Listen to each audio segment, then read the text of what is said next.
আমার হায়াতের কসম, আমার ইমানের কসম, ওই আল্লাহর কসম করে বলছি যে আল্লাহর হাতে আমার জীবন। বর্তমান ফিলিস্তিনের যুদ্ধ শেষ হবে, ইমাম মাহাদি এসে যাবে।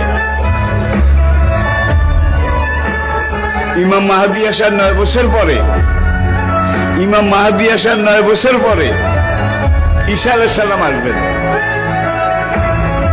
আর ইমাম মাহাদি আসার পরে 9 বছর, এটার মধ্যে দাজ্জাল তার আবির্ভাব ঘটবে।